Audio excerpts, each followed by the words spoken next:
All right, how you guys doing today? About to hop into a little reaction. The first things first, though, just want to make sure I like that video. You know what to do. A little exit full screen, scroll a bit, like it, and full screen it back up. You feel me? I want to apologize for being gone for so long. I told you we was headed out to state for like 3 to 4 days, 2 to 3, 2 to 4, whatever I said. We did, but I was at my dad's house, and honestly, I was using my brother's computer, and OBS was being so butt cheeks, and I'm not gonna lie, I was just enjoying relaxation. If you want to call that lazy, call it lazy. I don't care, right? I'm on summer vacation, right? Usually, I got to keep myself busy. I was keeping myself busy all semester. I didn't really have a winter break for real, for real. So, like, this is the first time pretty much all year since like last summer I was like able to relax and turn my brain off. So that's what I did. And honestly, I was like, you know what? As long as they don't think I'm dead, I'm okay.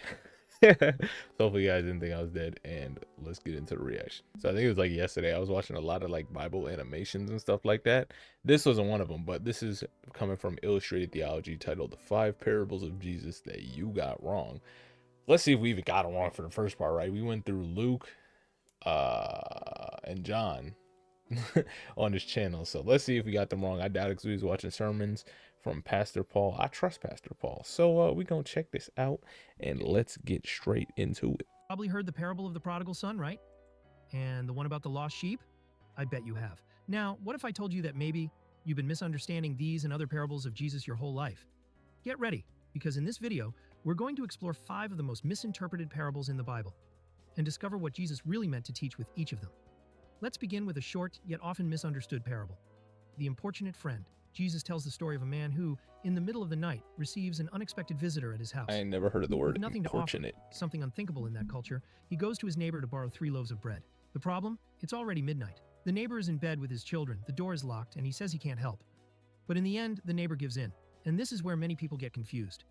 Most understand this as a lesson about persistence in prayer, as if Jesus were saying something like, ask hard, insist a lot, and God will eventually give in.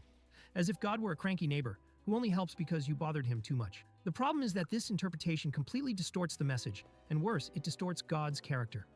To correctly understand the parable, you need to know that the term translated as importunity, Greek anaideia, does not mean stubbornness or insistence, as many think.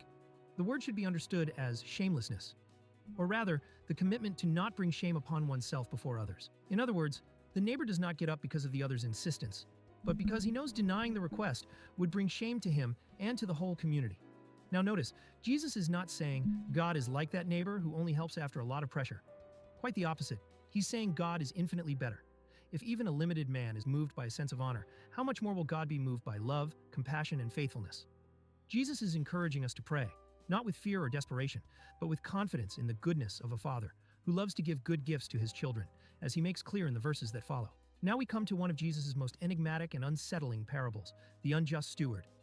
In the story, a man managing the possessions of a rich master is accused of mismanagement. The master calls him and says he's going to be fired, but first, he must give an account.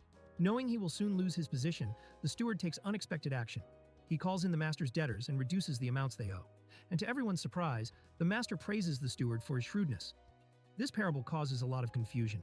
After all, is Jesus praising dishonesty? Is he teaching us to be deceitful?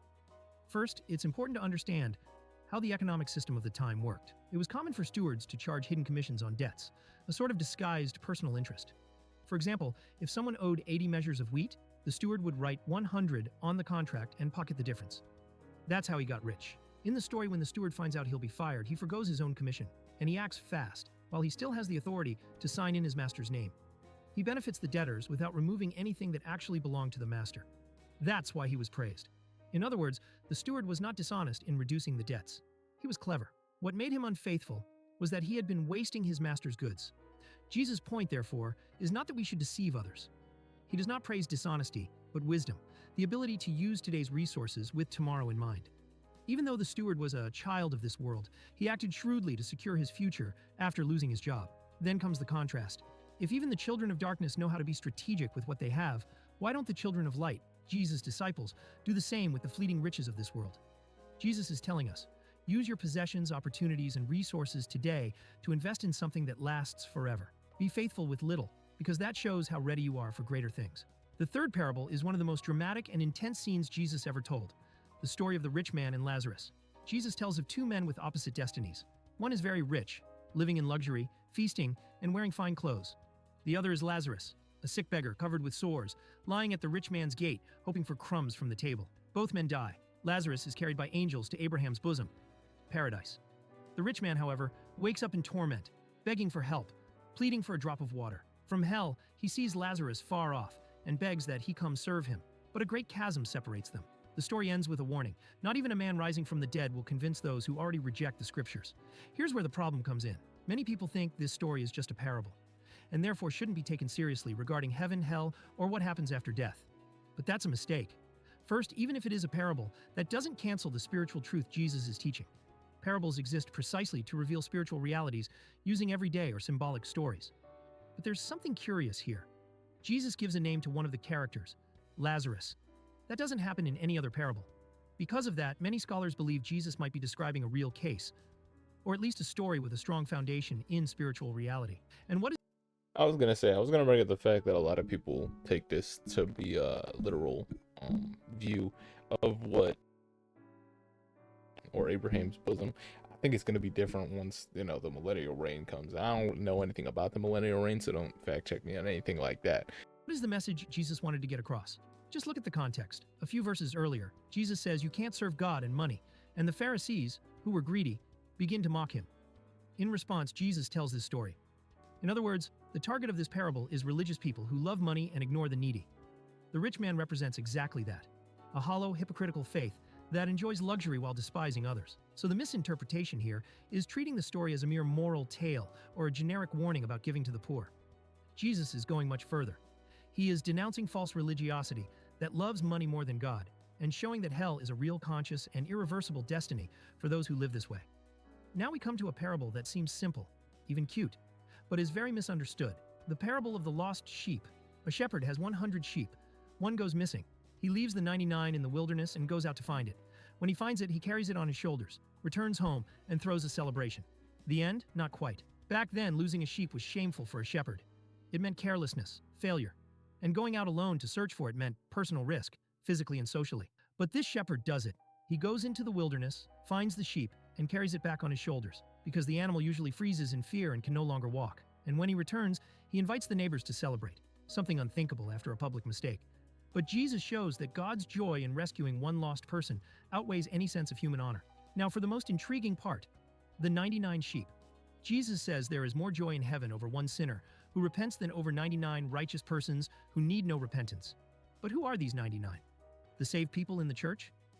This is irony, directed at the Pharisees and teachers of the law, those criticizing Jesus for welcoming sinners. The 99s are safe, but they're also in the wilderness, lost in another sense. They think they don't need repentance, and that's exactly why they don't recognize their condition. In other words, the greatest danger might be not knowing you're lost. Finally, we arrive at one of the most famous parables, and surprisingly, one of the most misunderstood, the parable of the prodigal son. Because of the title, we usually give this.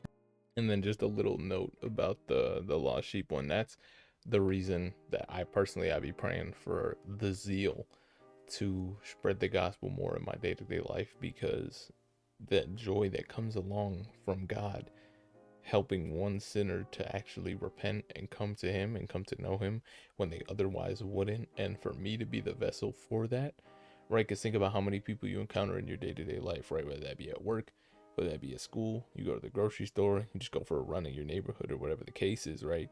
So many people on this earth don't believe in Jesus Christ, or at least not in the way that they should, or the way they're supposed to, or anything like that, right? So many people, they call on his name, they don't know him for real, or they just don't know him at all, right? And because of that, praying for the zeal to be able to have an impact in these people's life to the highest degree that you possibly could, right? Because people say, oh, you can give them money and that'll make somebody's day.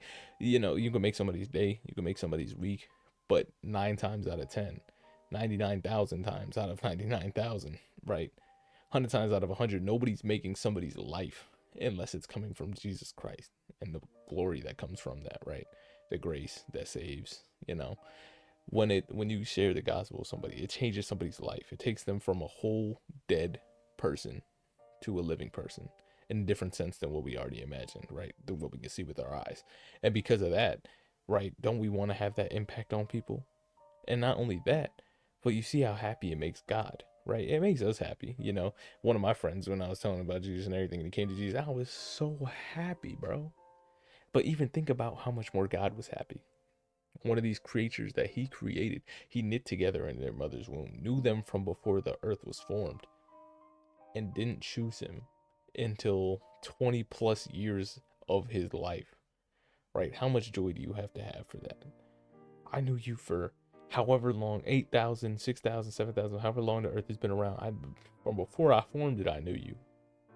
I put you on this planet. You were safe. 20 years go by. You don't know me. Then you come to know me. He was waiting for 6,000, 7,000, and then 20 years of your life for you to come to him. Think about that. And then there's people that get saved even later. Like, 70 years go by and you're like, I finally know Jesus. And how great God's got to feel after that. I knew them for 6,000, 8,000 years, and then watched them live life without him for 70. And then they finally say, yo, wait, you're real? I'm sorry. And then they come to him, right? That's got to be, that will make anybody happy, right? Imagine you have a kid. The kid act like he don't know you for the first 20 years of life, and then 20 years later, he's like, yo, you're my dad. And you're like, yes, and I've been waiting. And it's not like, you don't care, right? You've been waiting. You've been waiting for that kid to recognize you. You know what I'm saying? So that, personally, that's why I be praying for a lot of zeal to spread the gospel, because that's just the feeling that I have, knowing that I'm helping somebody else feel the joy that I feel on a daily basis. And then God is feeling that probably more times over than I can even imagine, right? Parable, the focus almost always falls on the younger son. He demands his inheritance, leaves home, wastes everything in reckless living, ends up in misery, and, repentant, returns to a father who welcomes him with joy. The moral is usually something like, no matter how far you go, God always forgives. Come back to him. But the story doesn't end there. Another character enters, the older son.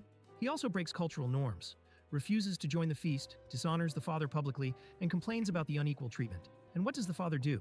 Again, something unexpected. He leaves the feast to find the older son.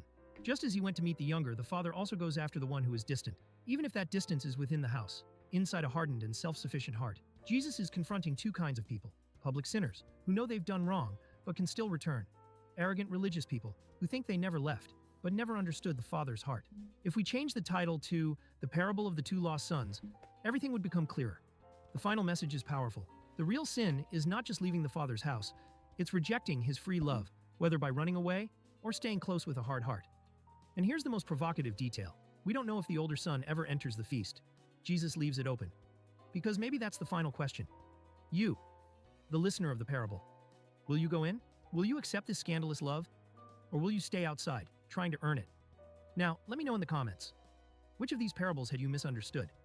And which one challenged you? Like that last one too, because I didn't even realize about the older son, that not only from a social standpoint, right, breaking the social norms of not going to the feast, but also not realizing the father's intentions and the father's thought process, and claiming to be better than the lost son because I've been here and you're squandering your resources on him. It's like, hey, and it makes sense in conjunction with the other one, right? How much joy he feels when the sinner comes back, right? The sinner came back, dad's happy. The other son can't stand it. He can't stand to see it. And I was watching a video yesterday or today, I don't really remember, to be honest, but it was called Why It Sucks to Be Jonah. I think it was by this channel called Bibble. It's got like 4,000 subscribers. I highly recommend them. You guys go check them out. Great channel. But he was like, why it sucks to be Jonah. Jonah was mad at the end of the story. I didn't even remember the Jonah story other than he got swallowed by the fish and wouldn't go to Nineveh and all that stuff. But the tree died and Jonah was mad because he didn't want the people of Nineveh to be saved.